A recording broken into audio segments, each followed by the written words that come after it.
I'm VJ Hamilton, and welcome to the Autoimmune Reset, the place for you to learn how to thrive with autoimmune disease and feel empowered to take steps to transform your health to feel better than ever. You can start making changes today to improve your health. So with every episode, my mission is to share with you simple ways to up-level your diet and lifestyle with key learnings from my own journey reversing autoimmune disease and inspirational stories from those who have reset their autoimmune symptoms and are now thriving in life. I suffered from autoimmune disease for over 25 years and now I live symptom-free, and I wish the same for you as well. So thank you for being here and sharing this time with me. Now let's get started.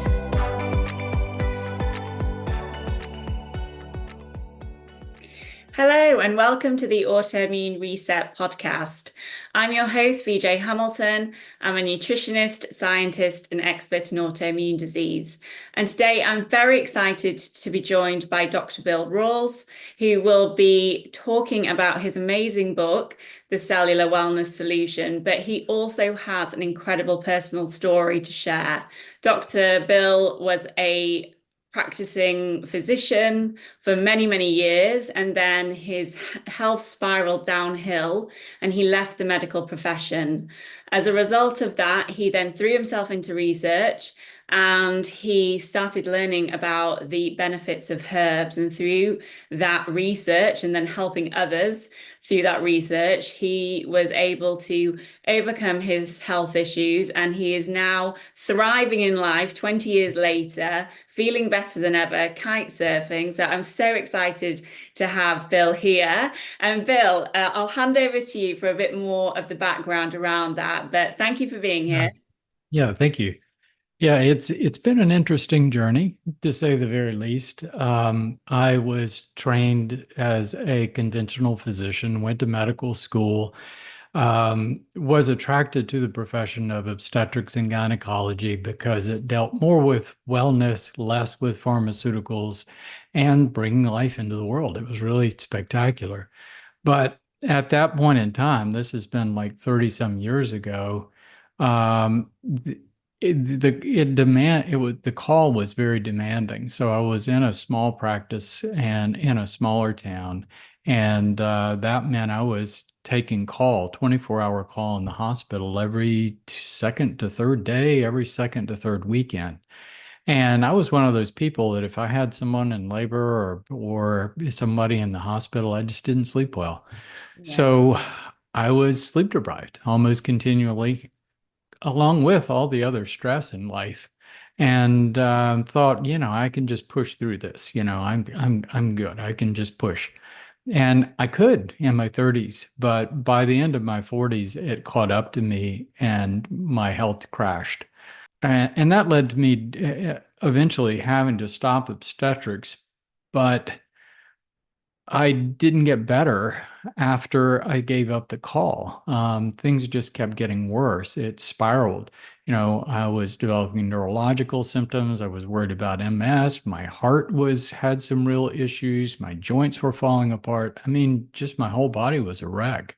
Gosh. And I really lost the ability to sleep.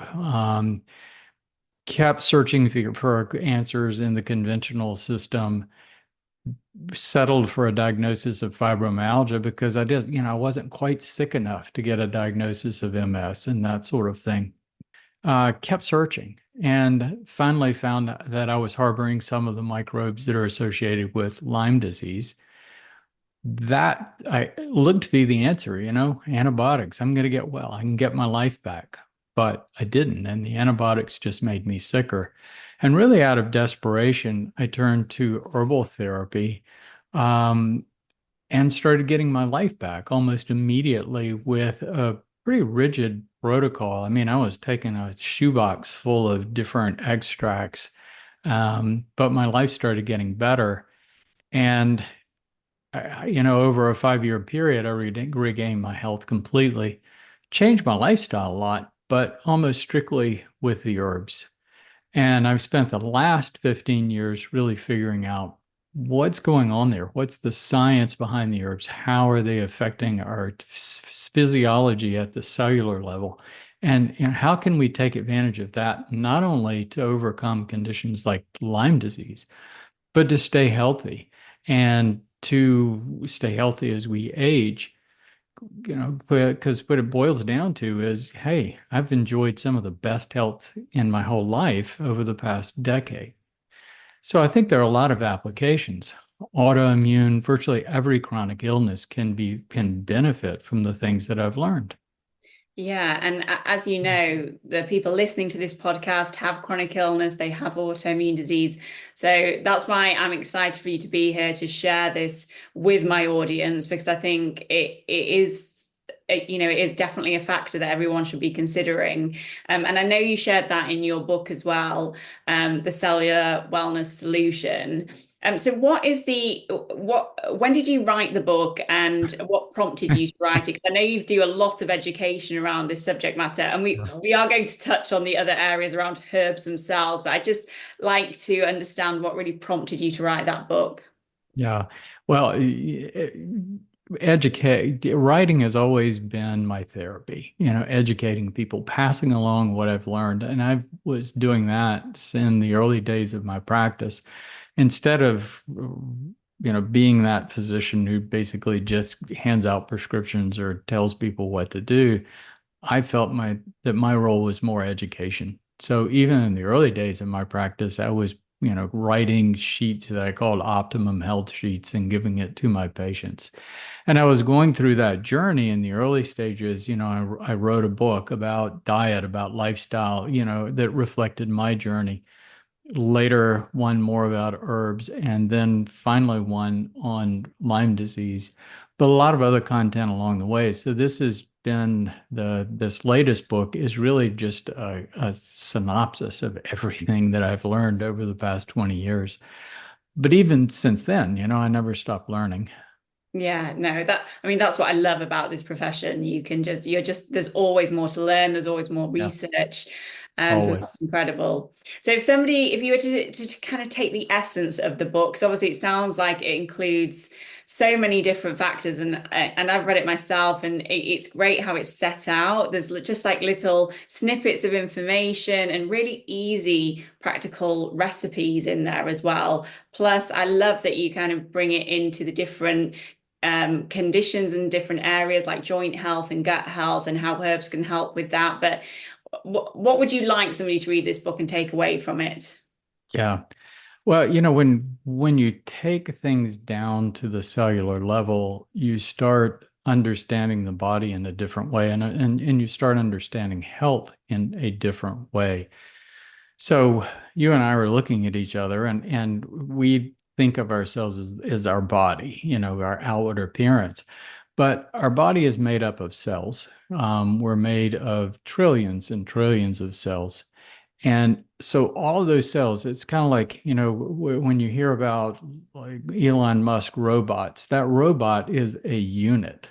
It's a single Yeah. unit. Your cell phone is a single unit. A 747 is a single unit.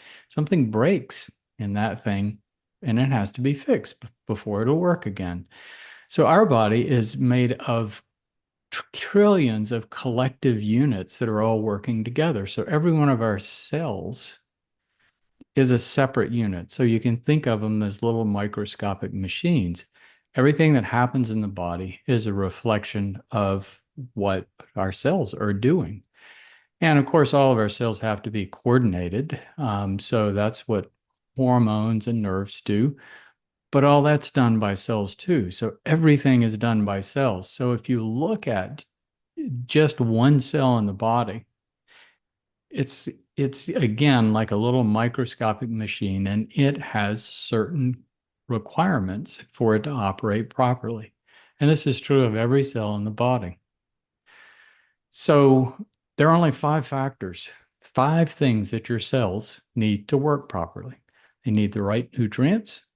They have to have, carbohydrates and fats to generate energy. They have to have minerals and vitamins to do their functions. So every cell needs nutrients.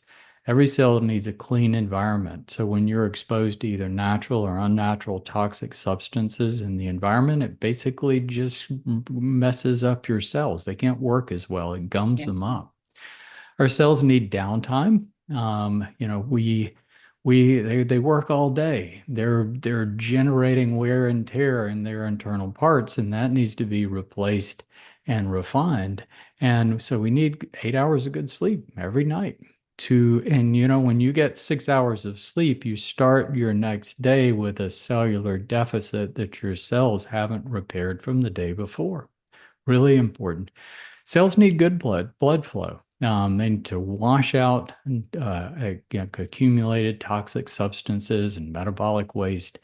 And that comes from exercising regularly. So those are basically the components. And the fifth one is protection from microbes. Microbes are our cell's arch enemy. So we can take a deeper dive into that one. But that right there is the formula for wellness. If you do those 5 things, you'll be healthy. It's simple as that. Yeah, I love that you brought this to the cellular level as well, because I talk a lot about these areas on the podcast.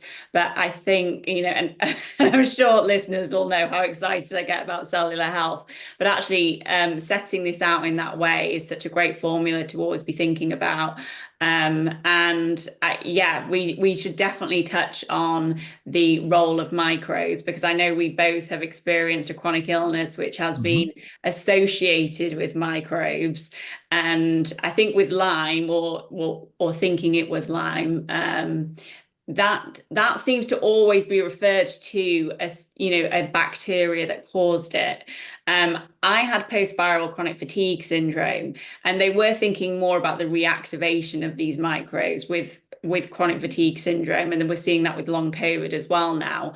It's a bit of a chicken and egg, isn't it, when it comes to microbes? But the truth is, if your terrain is unstable and you aren't thinking about rest and actually working on your cellular health proactively, then you are more vulnerable to these microbes. But you have a really great concept around, and which I'm sure I could fully support, is that these microbes are dormant in our cells and that they disrupt our cells. So I'd love to hear more about that, because that really resonates with me. Yeah. Well, here we're doing kind of a general overview. It gets really, really complicated. And, I spend my days going through studies and really understanding the complexities of it. But it's a different way of thinking about our relationship with microbes. And I think everybody thinks about microbes or an infection when they get sick, right? Yeah. So you get a cold, you get a virus, you get COVID, you get sick, you get over it. And you think, well, I've recovered, the microbe is gone. But what I've learned through my studies and personal experience is that our insides are a lot more dynamic. We have, our bloodstream and our tissues are more like a freeway with microbes than a space where microbes are absent.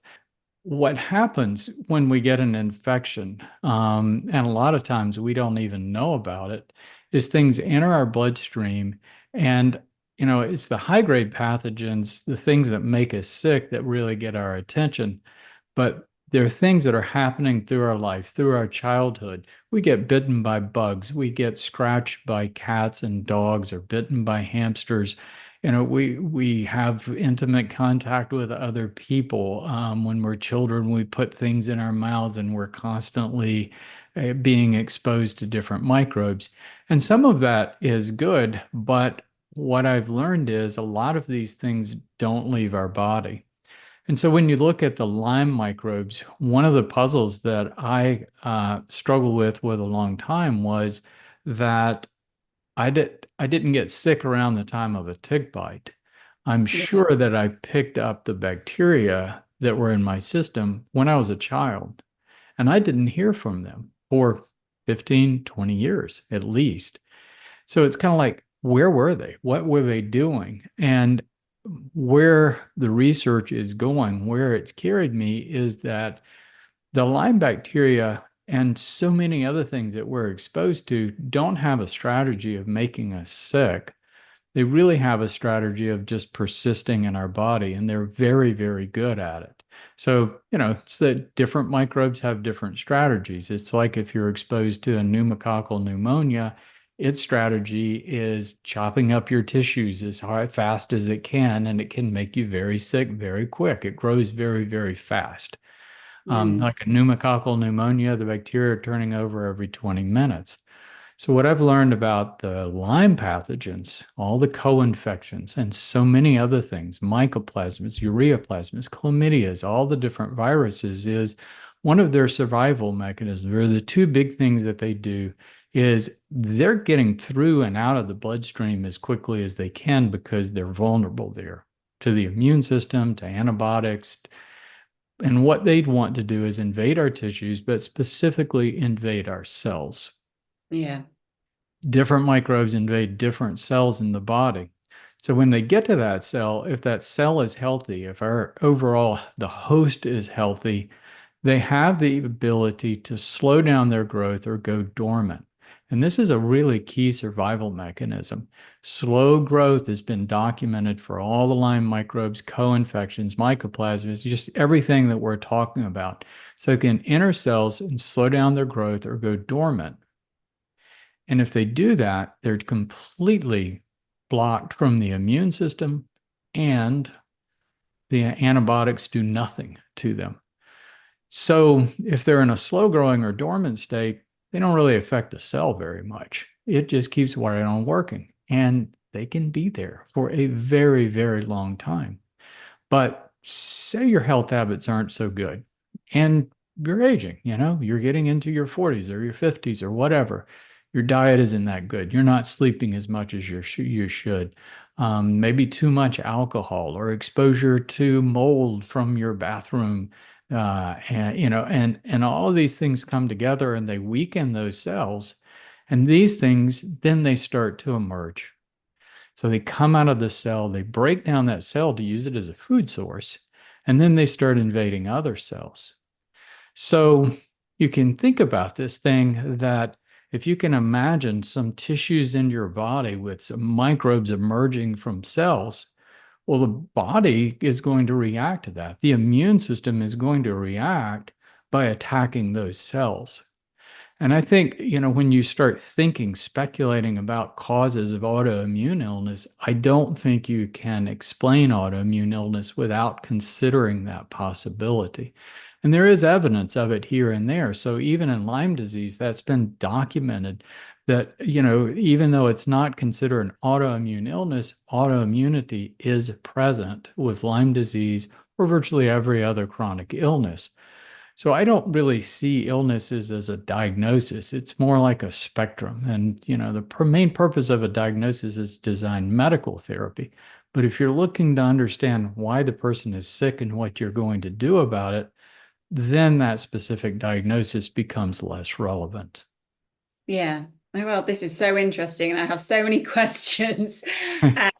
Because I've always been interested in this area and really thinking about autoimmune disease. It's not this theory of the immune system becoming dysfunctional and going haywire.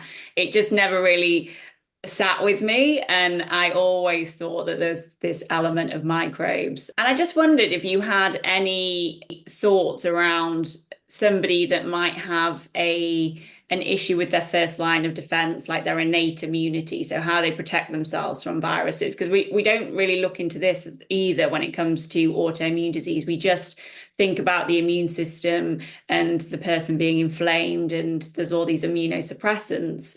But what's your thoughts around, are these microbes getting in to somebody who has an autoimmune condition because actually their first line of defense isn't working optimally? And I know there's a lot around leaky gut and other mucosal membranes where there can be issues, and these viruses and bacteria get in. Or do you think that that's just what they intended? They didn't want to create an infection. It wasn't anything to do with the person's immune system. What we know is far from being complete, but what we know is fascinating. And when you start studying the individual mechanisms of persistent with various microbes, what's really startling is that all of them in different ways infect different white blood cells in the body. And they can actually use that to manipulate the white blood cell to either weaken the immune system or manipulate the whole immune system functions. I use the analogy of, say, police cars, or that you have you have a group of criminals in a big city, and they specialize in hijacking police cars. And they do that to get to the radio so they can call central dispatch and have the police cars sent to the other side of town from where the crime is actually occurring. So we know that these microbes are manipulating cytokines, chemical messengers that the immune system uses either to throw the immune system off or have it focused in another direction in some way. So it's really fascinating, and different microbes are using slightly different strategies. But also, there's this idea that it's never just one microbe. I mean, it's like some of the research out of COVID was that a lot of the symptoms they felt were attributed to reactivation of other viruses, other bacteria, and those were just the things that they're looking at. So I think even when we get an infection, we're having reactivation of other things in our body, Yeah. because that itself is a cellular stress. So, and there's so much evidence that, microbes can communicate with one another, that they work together. And it's really fascinating, but it's so much bigger, I mean, than we've really paid attention to. There's evidence that we actually have a microbiome of bacteria in our brain, in various parts of our body. Right now, while you and I are speaking, there are bacteria that are trickling over from our gut and skin and sinuses and gums into our bloodstream. And some of them are getting to cells in various parts of our body. So collectively, some researchers are starting to call it the dormant blood and tissue microbiome, and looking at that as explanation for a lot of things that are poorly understood. So many, if you look in the conventional medical textbooks, you look at most chronic illnesses, any of the autoimmune illnesses, MS, anything, and it's like, well, we don't really understand what's going on there. It's idiopathic. We don't know what's happening. Yeah. But we've got drugs to suppress it, and it's but you get back to that, you take that cellular model and you get back to those same root causes, and microbes, I think, are really at the core of all of it. But it's these low-grade pathogens that don't make us sick acutely, that we're exposed to throughout life, that kind of become an ill-fitting part of us. Okay, well, before we will be moving on to things that people can do before we scare everyone. But the other question I had was around red blood cells. So we've spoken a lot about white blood cells, but how are these microbes affecting our circulation and our red blood cells? Have you done much research into that? Yeah, that's really gets interesting. So, you know, it's hard to get absolute proof for a lot of these things because we don't chop healthy people up and look inside their cells to see what they've got, in all their Yeah. tissues. So we get little snippets of information from autopsy specimens and and biopsies of different kinds of things. They found that many tumors have a microbiome of different bacteria. But red blood cells you can get pretty easily. All you have to do is draw some blood. And there I found about a half a dozen studies done at different places around the world that they looked and were able to find dormant bacteria inside red blood cells of healthy individuals. Every single sample they looked at, every single study. And where did they come from? They came from the gut, from our sinuses, from our gums. So these things are actually getting into our bloodstream. And one theory out there is that when our body is stressed acutely, these bacteria that are in a dormant state start breaking down our red blood cells and actually, breaking down the red blood cell to get to the iron because a lot of bacteria need iron, and actually activating the coagulation system to clump that together, basically to make a clump of food that they can grow, kind of a floating biofilm. But that's one theory that I read about that really starts looking at a lot of things that we see in chronic illness. Okay, and just to put that into context, if that was somebody with an autoimmune condition, I mean, I work a lot with alopecia as well, where people are really struggling to raise their ferritin levels. Could this be Yep. a factor for them? And I'm sure it Yep. is, but Yep. is that what you're I seeing? don't think there's any doubt. Now we're still putting together all the pieces, right? Yeah. I'm looking at not one big study that proves all of this. I'm looking at hundreds and hundreds of things and trying to put the pieces together. So it's like a giant jigsaw puzzle. And with thousands of pieces, and you don't have a picture to go by. You've just got to fit them together. But I would say that my puzzle is about 90% complete. And I think that last 10% will come over the next 10 or 20 years, that we're going to have better understandings of chronic illness as we look at this micro variable and at that cellular level. Yeah. Okay. Well, yeah, it's interesting. I think just for you to have gone through so much of the research and understand these mechanisms, I think is absolutely key. We're not making any promises on this podcast. We're just explaining some of these concepts, which I am seeing in clinical practice by working on people's viral load or bacterial load in their gut, or using some of the herbs. I'm seeing a huge difference in their health, and I know you worked with a lot of clients and saw similar results. Mhm. So let's talk about that. How can somebody start to improve their health by working on this underlying root issue with herbs? Right.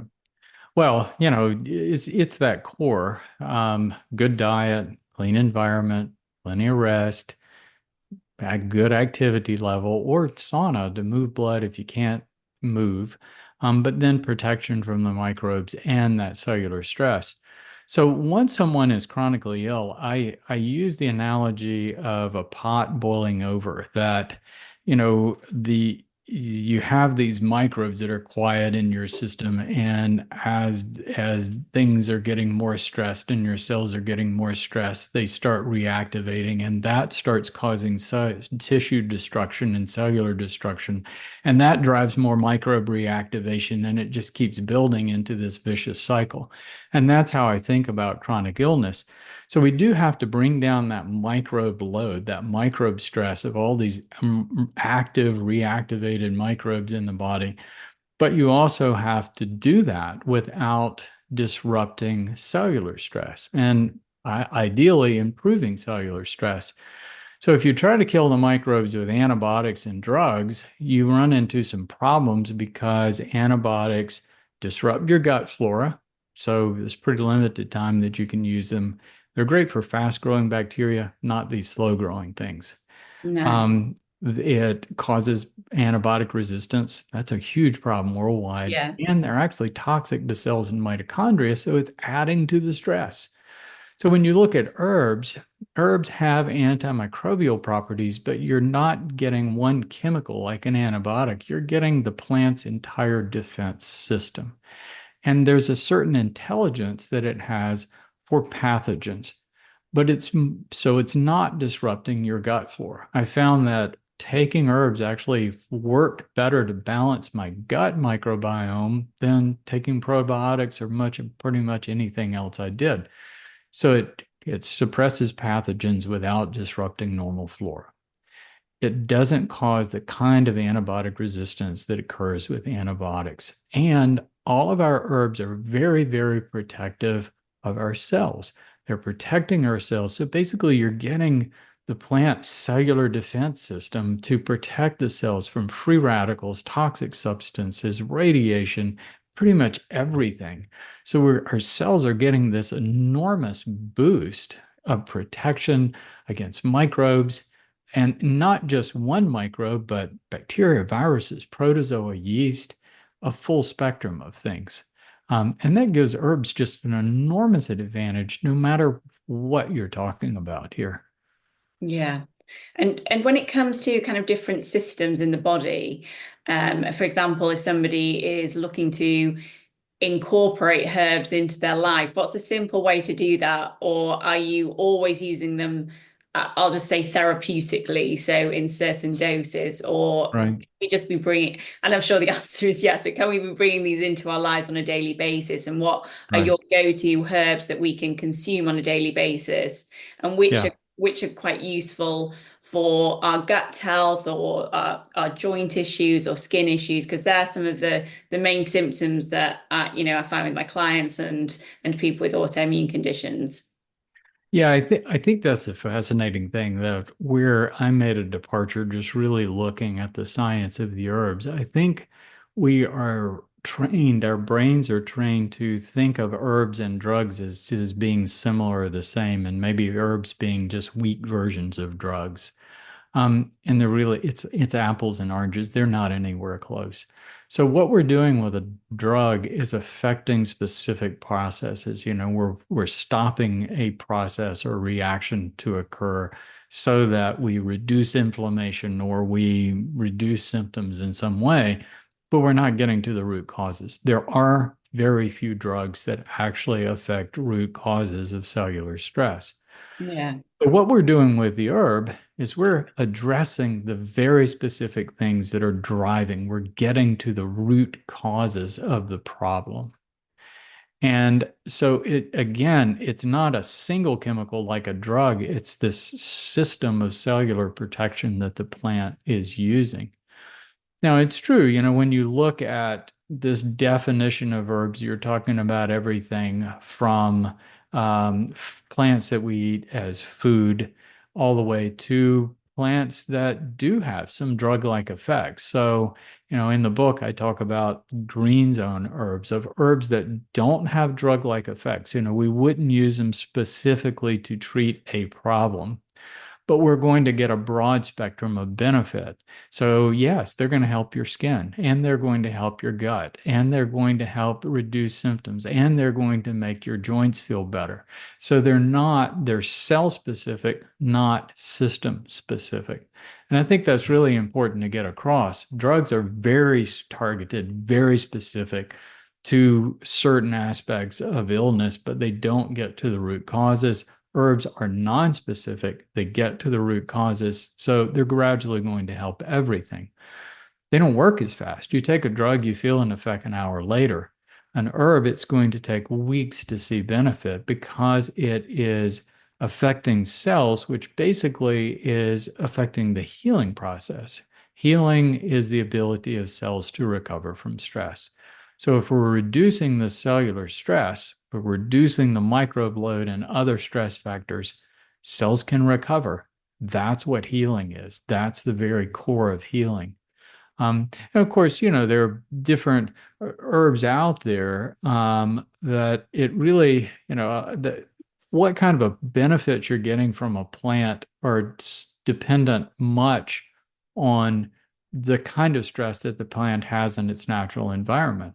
For example, rhodiola is a wonderful adaptogen. It's native to Siberia.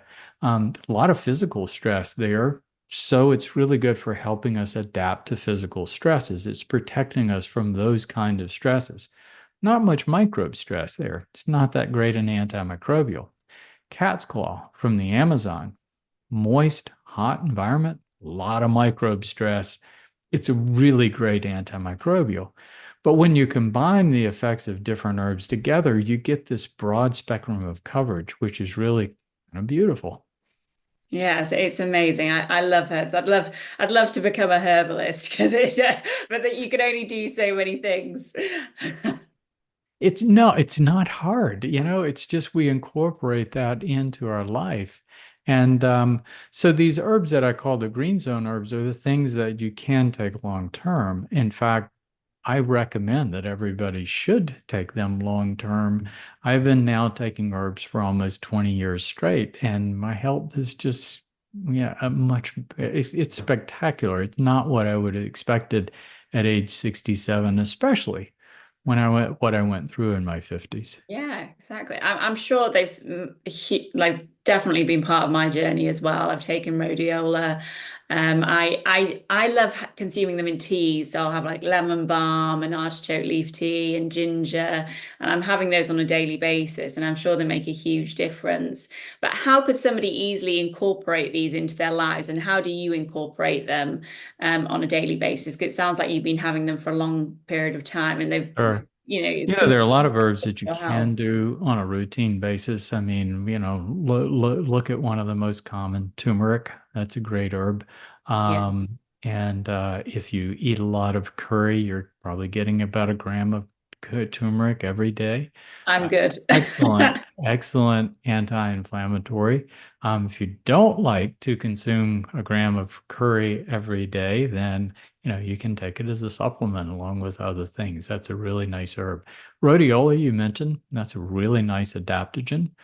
Medicinal mushrooms like reishi, and there's one called cordyceps. Now, reishi, it's a shelf mushroom. So if you're walking through the woods and you see a mushroom that looks like a fan on the side of a tree with kind of a rainbow look, that's a reishi. There are many species of reishi, and they're present all over the world. I wouldn't necessarily just grab one off the tree and start consuming it, because you really do need to know what you're doing with mushrooms. But you can get it as a supplement. It has, some of our medicinal mushrooms really taste good. They make coffees and that sort of thing out of them. But reishi has been studied and it has some of the most potent anti-cancer substances known. So, yeah, why not add that to your list? That's a good one. Yeah, and these things are quite easy to incorporate as well, They aren't they? Because are. I think with a lot of the medicinal mushrooms, I mean, you can take them as capsules, but there's lots of really lovely powders. I mean, I've just been having a matcha with lion's mane and collagen in the morning because I've decided to. I was only having one cup a day, but I was decided I'm not going to drink coffee anymore, and I have that instead, and it's just absolutely delicious, and it's such an easy way Mhm. to make sure that I'm getting those types of nutrients in my diet. Are there any herbs in particular that you would recommend for viruses in particular? Well, there are a lot of nice herbs for viruses. For acute viruses, you hear about echinacea as being a very good one, or elderberry. Both are very nice. Some of the herbs that we use in Lyme disease and other, just in for overcoming chronic illness, Japanese knotweed, Andrographis, Chinese skullcap are exceptionally good for viruses also, and they are immune modulators. They don't stimulate the immune system like echinacea or elderberry quite as much. So they balance all those microbes messing up those cytokines. They help balance that Yeah, to help you recover. So, but I would add that getting herbs in teas or putting them in your coffee, that sort of thing, I think that's awesome. But if you're trying to overcome a chronic illness, you're not going to get the concentration. So, using prepared supplements, either tinctures or even better, standardized extracts, you really need a pretty high concentration of the phytochemistry to rein that process back in. yeah, yeah. I mean, I'm maintaining now, luckily. I'm at that point. But it's this time of year as well when people are more exposed to viruses. I always think if you have a susceptibility to an autoimmune condition, it's always best to be proactive around it. And Absolutely. I will, switch up my supplements and different herbs that I take around this time of year just to be proactive because what I'm sure, none of us want is that having an acute virus or having our defenses low, getting these viruses, and then it affecting us long term.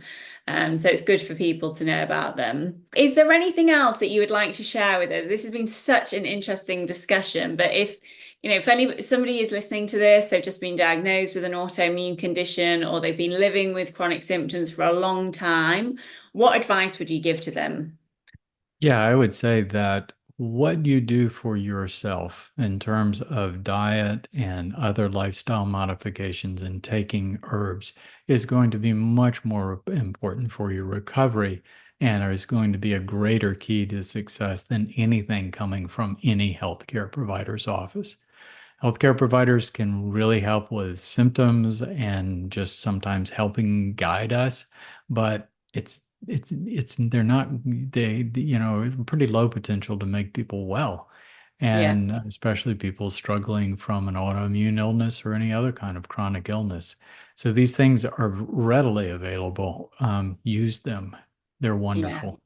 It's about health empowerment, isn't it? Well, thank you so much, Bill. I've really enjoyed our discussion. Could you let people know where Pleasure. to find you and where all your resources are? And obviously, I recommend everybody purchase this fantastic book. It's such a wonderful resource for nutritionists as well, and anybody who's a healthcare practitioner. It's just, yeah, it's wonderful. And as I mentioned to you, I have a full reading list as a result of reading this as well. So I am going to become an expert. Yeah, where can everyone find you? I am medical director for a company called Vital Plan, and it's at vitalplan.com. And there we have a lot of resources. I also have a website to just an informational resource for people struggling with various kinds of chronic illnesses at rawlsmd.com. And those are the two easiest places, but I'm out there on social media and everywhere else too. Great. Oh, well, thanks so much, Bill. I'm sure everyone listening will have gained some really great insights into how herbs can have such an impact on your health. So thanks again. Well, thank you. Thanks for having me. Thank you very much for joining me today on the Autoimmune Reset. I really hope you enjoyed the discussion, and be sure to subscribe to the podcast so that you never miss an episode.